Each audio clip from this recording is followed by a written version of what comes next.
Hello! Welcome to జోష్‌కా Sri studios. అందరూ ఎలా ఉన్నారండి? ఏదైనా ఎవరైనా మనకి ఇచ్చారనుకోండి, అది మన దగ్గరే ఉంచేసుకోకూడదు. వడ్డీతో సహా తిరిగిచ్చేయాలి. లేదంటే చాలా లావైపోతాం. ఏంటి ఎలా అంటుందనుకుంటున్నారా? మన జీవితంలో మనం చాలా అంటే ఏదో ఒక స్టేజ్‌లో అవమానాలైతే చూస్తూ ఉంటాం. అది ప్రతి ఒక్కరి లైఫ్‌లో ఏదో ఒక స్టేజ్‌లో చైల్డ్‌హుడ్‌లోనో, చదువుకునేటప్పుడో, ఉద్యోగానికి ఎళ్ళేటప్పుడో, లేపోతే ఒక వైఫ్‌గా ఉన్నప్పుడో ఏదో ఒక విషయంలో ఏదో ఒక రకంగా అవమానాలైతే చూస్తాం. ఏంటి? వీడెందుకు లైఫ్‌లో సెటిల్ అవ్వడు.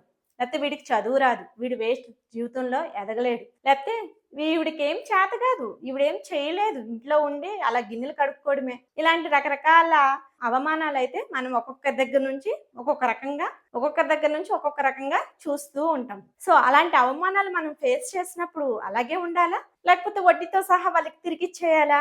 కింద కామెంట్ సెక్షన్‌లో అయితే కామెంట్ చేయండి. యెస్. వడ్డీతో సహా తిరిగిచ్చేయాలి. అలా ఇచ్చేయాలంటే ఏం చేయాలి? మనం వెళ్లి వాళ్ళతో గొడవ పెట్టేసుకుంటే సరిపోతుందా? లేకపోతే వాళ్ళతో ఫైటింగ్ చేసేస్తే అది వడ్డీతో సహా తిరిగిచ్చేసినట్టు అవుతుందా? అది కాదండి మనం చేయాల్సింది. మనల్ని ఏ విషయంలో అయితే వాళ్ళు అవమానించారో, ఏ రకంగా అయితే అవమానించారో దాన్ని తిప్పికొట్టాలి. తిప్పికొట్టాలి కదా అని మనం వాళ్ళ మీద పగ పెంచేసుకొని, ప్రతీకారం పెంచేసుకొని, ఇప్పుడు వాడిని తిరిగి కొట్టాలా అని రకరకాల ప్లాన్‌లేసేసి అలా చేయటం కాదు. మన ఎదుగుదల చూసుకోవాలి. వాళ్ళు అవమానించిన రీతిలోనే వాళ్ళు నీకు చేత కాదు, నువ్వు చెయ్యలేవు, నువ్వు దేనికి పనికిరావు అని చెప్తూ ఉంటారే, వాటిల్ని మనం స్పోర్టివ్‌గా తీసుకొని నేనెందుకు చెయ్యలేను అని ముందుకు సాగాలి. అది వడ్డీతో సహా తిరిగిచ్చేయడం. యెస్. మనం చేయలేమని మనం ఎక్కిరించిన వాళ్ళు మనం ఎప్పుడైతే ఎదుగుతామో వాళ్ళ నోట మాట రాదు. అది ఇచ్చేస్తే చాలు.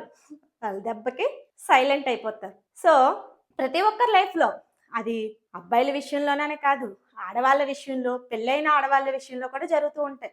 "నువ్వంత చదువుకున్నావు కదా! వేస్ట్. ఉద్యోగం చేయట్లేదు. ఇంట్లోనే ఉంటున్నావు. నువ్వు చదువుకొని వేస్ట్." వాళ్ళెవరండి మనల్ని డిసైడ్ చేసేది? మనమేంటో మనకు తెలుసు. మనం ప్రూవ్ చేసుకోవాలి అనుకున్నామంటే ప్రూవ్ చేసుకోగలం. కానీ మనం లేని కొన్ని ప్రాబ్లమ్స్ మన చుట్టూ క్రియేట్ చేసుకొని మనం అక్కడే ఆగిపోతూ ఉంటాం. మన స్థాయిని మనమే తగ్గించేసుకుంటాం. సో, ఎప్పుడైతే మనల్ని చేతగాదు, నువ్వు చెయ్యలేవు అన్నప్పుడు మనం చాలా స్పోర్టివ్‌గా తీసుకోవాలి. యెస్. నేను చేయగలను. నేను చేస్తాను అని చెప్పి ప్రతిసారి ఒకవేళ కొన్నిసార్లు మనం మోటివేట్ అయినా కూడా కొన్ని విషయాల్లో మళ్ళీ తగ్గిపోయి నార్మల్ స్టేజ్‌కొద్ది అంటే అన్నారులే, మామూలే కదా! మనం లైట్ తీసుకుందాం. ఇవన్నీ మనం హ్యాపీగా ఉండలేమని చెప్పి లైట్ తీసుకునే వాళ్ళు కూడా చాలా మంది ఉంటారు. కానీ ఎప్పుడు కూడా లైట్ తీసుకోకూడదు. అలాగని వాళ్ళు నన్ను అనేసారు, నన్ను చేసేసారు, నేనేమయ్యేవాళ్ళని డిప్రెషన్‌లోకెళ్ళిపోయి ఏడ్చుకుంటా కూర్చుంటే వాళ్ళకి ఇంకా లోకువైపోతాం.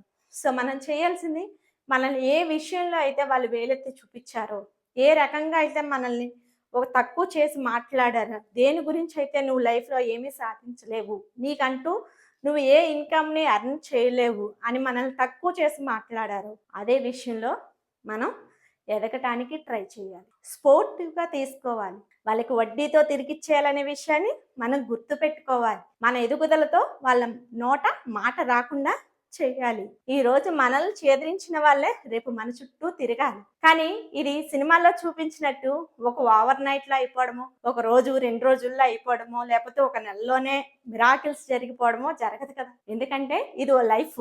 జీవితం. సినిమాల్లో చూపించినట్టు వరుసగా అదృష్టాలొచ్చేసి, అవకాశాలొచ్చేసి పెద్ద స్థాయికైతే ఓవర్ నైట్ అయితే వెళ్ళిపోం కదా! టైం పడతది. కొన్నిసార్లు మనం చెయ్యాలి అని కొన్ని ప్రయత్నాలు చేసినప్పుడు కూడా కొన్నిసార్లు ఇబ్బందులకి కూడా లోనవుతాం. ఎందుకులే చెయ్యటం అని కూడా వెనక్కి తగ్గుతాం. మోటివేట్ అయిన వాళ్ళం కూడా డీమోటివేట్ అవుతూ ఉంటాం. ఒక్కోసారి అవసరమా మనకి? మన వల్ల కావట్లేదులే, వదిలేద్దాంలే అని ఫీల్ అవుతూ ఉంటాం. సో, ఎప్పుడు కూడా అలా ఫీల్ అవ్వద్దు. నేను ఓ మంచి సలహా అయితే ఇవ్వగలనండి. మనం ఎవరైనా మోటివేట్ చేశారనుకో, ఆ క్షణం మోటివేట్ అయిపోతాం. వాళ్ళు చెప్పే మాటలు కూడా మనకి చాలా అద్భుతంగా అనిపిస్తాయి. యెస్. నిజమే కదా! అది మనం కూడా ఫేస్ చేసాం కదా! మనం కూడా ఏదో ఒకటి చేయాలి అని చాలా మోటివేట్‌గా ఉంటాం. కానీ అది ఎప్పుడైతే ఒక 1 అవర్, 2 అవర్స్ లేకపోతే 1 డేనో అవుతదో మనం మోటివేట్‌ని తగ్గించేసుకుంటూ వస్తాం. మళ్ళీ నార్మల్ లైఫ్‌కొచ్చేసి అయన్నీ మామూలే, మన జీవితాల్లో జరుగుతాయా ఏంటి అనేసి పక్కన పెట్టేస్తాం. కానీ అలా డీమోటివేట్ అవ్వకూడదు. మనం మోటివేట్ అవుతూ ఉండాలి. మన సెల్ఫ్‌ని మోటివేట్ చేసుకోవాలి. సో, మనకి మోటివేట్ అనిపించే విషయాలను తెలుసుకోవాలి. తెలుసుకోవడానికి ప్రయత్నించాలి. సో, అలాగా మోటివేట్ అయ్యి మనం అనుకున్నది సాధించడానికైతే ముందుకి నడవాలి. నడిచి వాళ్ళకైతే అవమానం చేసిన చోటే గౌరవాన్ని పొందాలి. సో ఇచ్చేది వడ్డీతో తిరిగి ఇచ్చేయాలి. సో కంటెంట్ నచ్చినట్లయితే వీడియోని లైక్ చేయండి, షేర్ చేయండి. అండ్ కొత్తగా చూస్తున్న వాళ్ళైతే సబ్స్క్రైబ్ చేసుకోండి. మళ్ళీ కొత్త కంటెంట్తో కలుసుకుందాం. Until then bye bye. Thank you all.